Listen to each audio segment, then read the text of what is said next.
सलोनी बहुत ही सीधी और भगवान को मानने वाली थी, लेकिन उसकी सौतेली माँ उसके सीधेपन का फायदा उठाती थी और उस पर बड़े अत्याचार करती थी। जरा सी चूक हो जाने पर उसकी खूब पिटाई करती। अरे सुनते हो, कोई लूला लंगड़ा देख इसकी शादी तय करो और इसे इस घर से बाहर का रास्ता दिखाओ।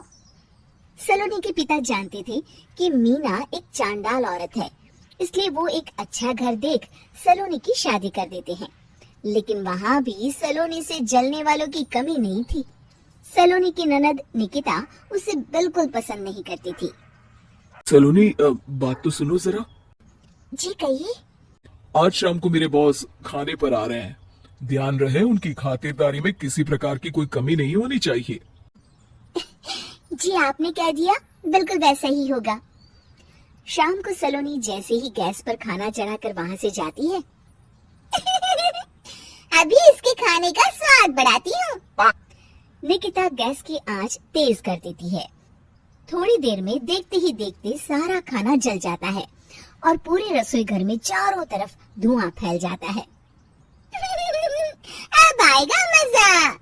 माँ जल्दी आओ, यहाँ देखो सलोनी ने किचन में आग लगा दी। अरे तेरा सत्यानाश हो, कल मुही तूने ये क्या कर दिया? सलोनी की सास उसे बहुत डांट फटकार लगाती है। तभी मोहन अपने बॉस के साथ घर में प्रवेश करता है। अरे भाई मोहन, ये क्या तुम्हारे घर का क्या हाल हो रखा है? लगता है खाना जल गया है। चलो खाने का प्रोग्राम कैंसिल करो, मैं अपने घर जाके खा लूंगा। सर दरअसल सर मुझे माफ कर दीजिए। अरे कोई बात नहीं, घरों में ये छोटी मोटी बातें होती रहती है। मैं समझ सकता हूँ, फिक्र मत करो, मैं नाराज नहीं हूँ और इस बात का तुम्हारे प्रमोशन पर भी कोई असर नहीं पड़ेगा। चलो अब चलता हूँ मैं। बॉस के जाते ही मोहन सलोनी पर भड़क उठता है और उसे खूब खरी खोटी सुनाता है। भगवान, मेरी माँ तो कहती थी कि अच्छे लोगों के साथ हमेशा अच्छा होता है, फिर मेरे साथ ही बुरा क्यों होता है? आखिर मेरी गलती क्या है?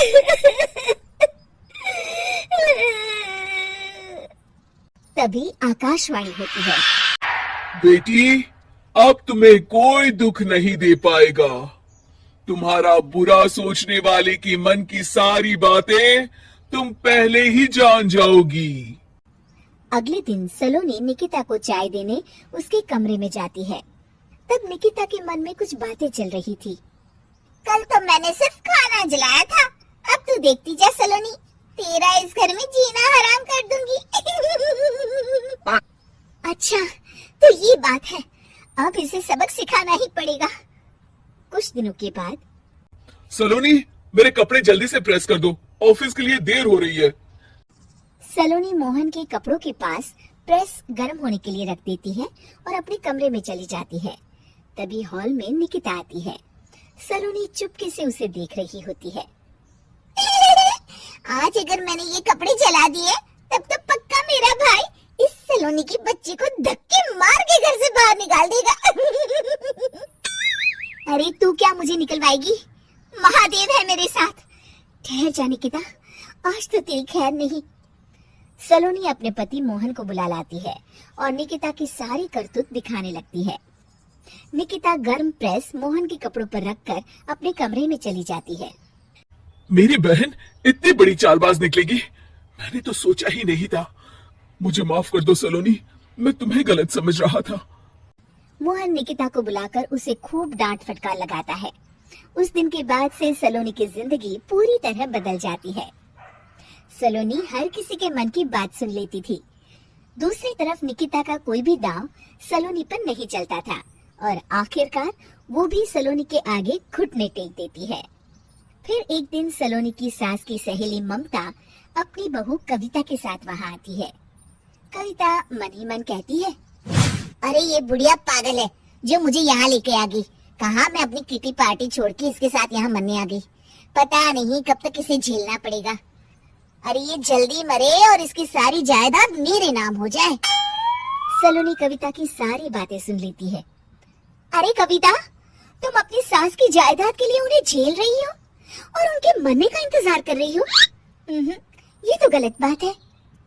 सलोनी की बात सुनकर कविता बिना देर किए कहती है, अरे ये तुमने कैसे सुन लिया? ये सारी बातें तो मैं अपने मन से बोल रही थी। तुमने कैसे सुन लिया? बस फिर क्या था। ये सुनते ही कविता के बगल में बैठी उसकी सास उसकी चोटी पकड़ लेती है। क्यों रे कलमुही, तू मेरे बारे में ये सब सोचती है? मम्मी जी, मुझे माफ कर दीजिए। बड़ी आई मेरी जायदाद लेने वाली। मैं आज ही अपने वकील को बुलाकर सब कुछ छोटी बहू के नाम कर देती हूँ। चल घर चल, आज तेरी अच्छी खबर लेते हो। इस तरह सलोनी लोगों के मन की बातें सुन लेती थी, लेकिन धीरे धीरे सलोनी को एहसास होता है कि उसके आसपास के सारे लोग एक दिखावे की जिंदगी जीते हैं और सब एक दूसरे के बारे में बुरा ही सोचते हैं। हे भगवान, दुनिया में कैसे लोग हैं? सबके मन छल कपट से भरे हैं। मैं तो लोगों के मन की बातें सुन सुनकर तंग आ चुकी हूँ। मैं अपनी जिंदगी में अब बहुत खुश हूँ। अब आप मुझसे ये शक्ति वापस ले लीजिए भगवान। इस तरह भगवान सलोनी को दी हुई शक्ति वापस ले लेते हैं और सलोनी एक आम जिंदगी जीने लगती है।